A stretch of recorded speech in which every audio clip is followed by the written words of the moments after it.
Ya pemirsa, selamat datang kembali di channel Ujang Halu. Apa kabar? Alhamdulillah, Ujang selalu mendoakan semoga kalian dan keluarga selalu diberi kesehatan dan dilancarkan rezekinya.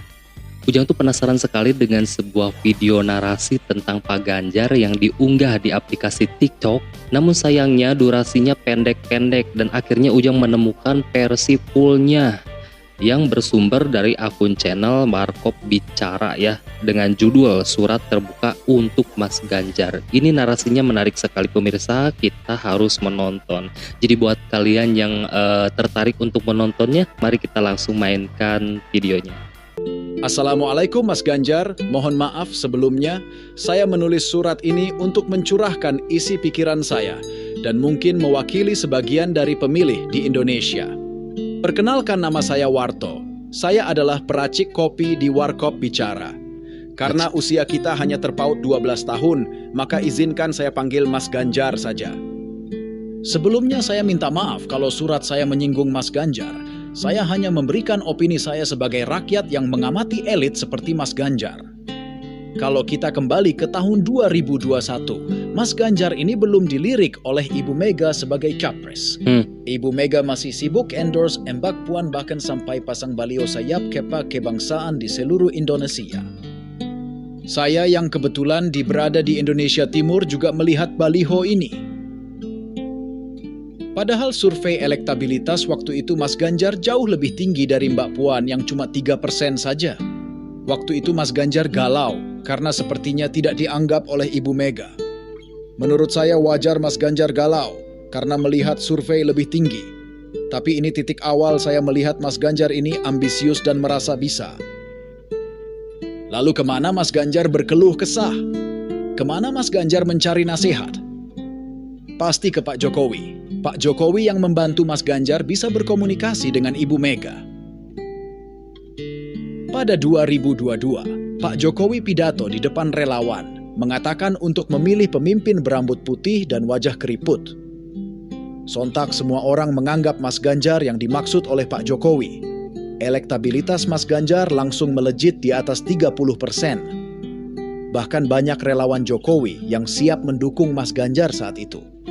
Di sini saya pahami, Mas Ganjar tinggi elektabilitasnya lebih karena endorse Pak Jokowi, bukan karena ketokohan Mas Ganjar sendiri. Sebagai orang yang di-endorse Pak Jokowi, sedikit banyak Mas Ganjar pastinya tahu bagaimana keinginan Pak Jokowi. Setelah adanya koalisi perubahan yang mencalonkan Mas Anies, Pak Jokowi sepertinya ingin menduetkan Mas Ganjar dengan Pak Prabowo. Masih ingat waktu berdua di tengah sawah di Kebumen itu, Mas? Mas Ganjar pasti paham. Saya tidak tahu apa yang Mas Ganjar pikirkan. Mungkin di dalam hati, Mas Ganjar merasa survei elektabilitas Mas Ganjar lebih tinggi dari Pak Prabowo. Jadi Mas Ganjar berpikir Mas Ganjar lebih pantas jadi capres. Memang Pak Jokowi pernah menginginkan ada dua paslon dari koalisinya untuk bertarung di Pilpres 2024. Tapi itu sebelum ada koalisi perubahan. Rencana Pak Jokowi berubah. Koalisi pemerintah hanya mencalonkan satu paslon saja, yaitu Pak Prabowo dengan Mas Ganjar. Tapi Ibu Mega nggak mau Mas Ganjar jadi wakil. Kan partainya terbesar, masak jadi wakil. Rugi dong kita. Karena tidak tercapai kesepakatan, maka jadilah dua paslon dari koalisi pemerintah. Sampai di sini saya menduga Mas Ganjar pasti sumringah. Mas Ganjar mungkin berpikir, buat apa jadi wakil kalau bisa jadi presiden? Wajah Mas Ganjar saya bayangkan tersenyum dan dada membusung. Setelah 2 tahun mempromosikan Mbak Puan dan gak berhasil, sepertinya Ibu Mega sudah menyerah. Dengan pola yang sama, Ibu Mega melihat survei Mas Ganjar tertinggi. Ibu Mega berpikir bisa mengulangi cerita sukses Pak Jokowi. Ibu Mega berpikir, yang gak apa-apa capres bukan anaknya, yang penting masih petugasnya. Tapi Ibu Mega melihat ada satu masalah, Mas Ganjar ini sudah terlanjur diasosiasikan dengan Pak Jokowi. Karena yang melambungkan elektabilitas Mas Ganjar ini, semua rakyat tahu adalah Pak Jokowi.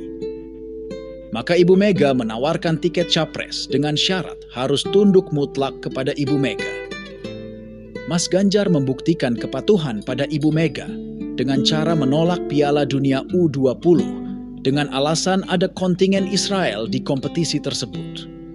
Karena nggak berani sendirian, maka diajaklah Gubernur Bali yang juga petugas PDIP untuk menolak juga. Di sini saya melihat semakin terang bahwa Mas Ganjar adalah sosok ambisius dan oportunis, menukar pertemanan dengan tiket Kapres. Wah. Setelah tiket dari Ibu Mega di tangan, Mas Ganjar langsung blusukan sana-sini, mengulangi gaya Pak Jokowi. Saat blusukan ke pasar di Jakarta, Mas Ganjar langsung telepon penjabat Gubernur Jakarta dan sekdanya untuk menyampaikan kondisi pasar di Jakarta yang harus diperbaiki. Kami rakyat kecil menilai yang dilakukan Mas Ganjar ini berlebihan. Sekali Mas Ganjar menunjukkan kekurangan orang lain, maka semua kekurangan diri kita sendiri akan dikuliti habis. Masalah pabrik semen kendeng, tambang wadas, jalan rusak, sampai kemiskinan yang tinggi, semua terjadi di Jawa Tengah dan rakyat tahu. Menurut saya, setelah resmi menjadi bakal calon presiden, Mas Ganjar sangat percaya diri, bahkan terlalu pede dan mengarah ke jumawa. Mas Ganjar juga seharusnya tidak perlu bilang kalau suka nonton film porno. Kalaupun suka, ya nonton saja sendiri, jangan dipublikasikan di podcast. Kita ini adat ketimuran, Mas, menganggap film porno itu tabu. Mas Ganjar juga harusnya lebih menunjukkan sebagai petugas rakyat, tidak usah menekankan sebagai petugas partai. Sepertinya Mas Ganjar ingin sekali menjilat Ibu Mega. Mas Ganjar juga kelihatan tidak tahan kritik, karena di roasting komika saja banyak adegan yang harus dipotong. Bagaimana kalau kritik dari rakyat? Mau diapakan itu yang mengkritik?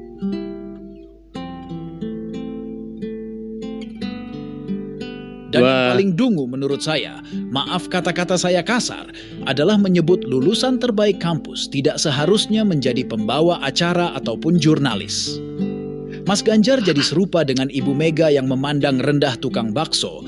Sekarang Mas Ganjar memandang rendah profesi pembawa acara dan jurnalis. Sadar Mas Ganjar ini baru calon presiden, tapi sudah jumawa dan arogan. Mungkin benar kata orang, penyakit sombong itu menular. Sekarang ketika sudah selesai Pilpres dan sudah selesai perhitungan quick count, Mas Ganjar malah marah. Mas Ganjar tanya, emang kamu percaya suara saya segitu? Mas Ganjar juga semangat sekali bilang pemilu curang dan mendorong DPR untuk mengeluarkan hak angket. Kenapa Mas? Apa Mas Ganjar malu dengan perolehan suara 16%? Anggap saja ini ujian. Setelah Mas Ganjar gagal di ujian sikap rendah hati, jangan sampai Mas Ganjar juga gagal di ujian sadar diri. Kalau hak angket ini hanya menimbulkan keributan di anggota dewan, saya tidak masalah Mas. Malah seneng biar dewan kelihatan ada kerjanya, walaupun cuma settingan.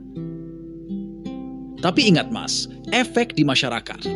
Rakyat akan terbelah menjadi yang pro dan kontra hak angket. Semoga tidak terjadi kerusuhan bila hak angket ini berjalan. Dan tolong Mas, jangan hanya tentang Pilpres saja hak angketnya, tapi juga Pileg. Pejuang kebenaran itu berjuang tuntas, tidak peduli di kondisi menang atau kalah, tetap perjuangkan hak angket Pilpres dan Pileg. Jangan sampai Mas Ganjar dikenang sebagai tokoh pemecah belah bangsa. Ingat Mas, pemerintah yang akan Anda hakimi di hak angket ini adalah Pak Jokowi. Orang yang melambungkan elektabilitas Mas Ganjar, sehingga dicalonkan oleh Ibu Mega. Ingat Mas, waktu 2 kali lolos ke Senayan, Mas Ganjar ini dapil Jawa Tengah yang sangat kuat PDIP. Terpilih gubernur juga di Jawa Tengah yang memang kandang banteng.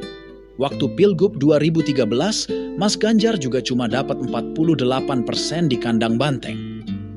Bahkan di Pilgub selanjutnya, waktu berduel dengan Sudirman Said, suara Mas Ganjar hanya 58%. Padahal sudah dibantu oleh Gus Yassin yang menguasai pondok pesantren di Jawa Tengah. Kalau selama ini pengalaman bertarung hanya di Jawa Tengah dan menang, itu masih jago kandang Mas. Menangnya itu pun cuma menang tipis untuk ukuran pertarungan di kandang PDIP.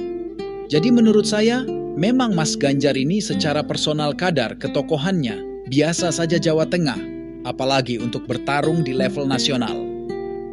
Demikian surat dari saya. Mohon maaf atas kelancangan dan ketidaksopanan saya. Saya ini hanya penjual kopi yang tidak mengerti politik. Saya hanya menyampaikan apa yang ada dalam hati dan pikiran saya. Mohon maaf saya kemarin tidak mencoblos dalam pemilu, karena saya terlambat laporan pindah ke KPU. Saya tidak berniat untuk golput, saya dipaksa golput oleh sistem administrasi KPU. Kalau Mas Ganjar protes tentang sistem pelaporan pindah TPS ini ke KPU, saya dan banyak warga perantau pasti berterima kasih ke Mas Ganjar karena telah menyelamatkan hak memilih kami yang dikebiri oleh aturan KPU. Namun ada hikmahnya juga orang perantau seperti saya dan banyak rakyat lainnya tidak bisa mencoblos kemarin waktu pemilu. Setidaknya itu bisa mengurangi rasa dengki dan arogansi Mas Ganjar, karena kalau kami bisa nyoblos, mungkin suara Mas Ganjar lebih rendah dari 16%. Terima kasih dan selamat membangun kembali citra politik Mas Ganjar yang ambyar karena kesalahan sendiri. Sukses ya Mas. Wassalamualaikum. Waalaikumsalam. Oh my god. Ini narasinya ngeri cuy ya, ngena banget, dan ini benar-benar mewakili perasaan rakyat gitu ya, yang tidak tersampaikan gitu, jadi terwakilkan oleh narasi ini. Ngeri banget ini sumpah ini. Nah, gimana menurut kalian? Jangan lupa di komen ya. Ujang ucapkan terima kasih kepada kalian yang sudah menyimak bareng. Semoga kalian dan keluarga selalu diberi kesehatan, dilancarkan rezeki. Nah, Ujang Alu pamit, sampai jumpa lagi di next video.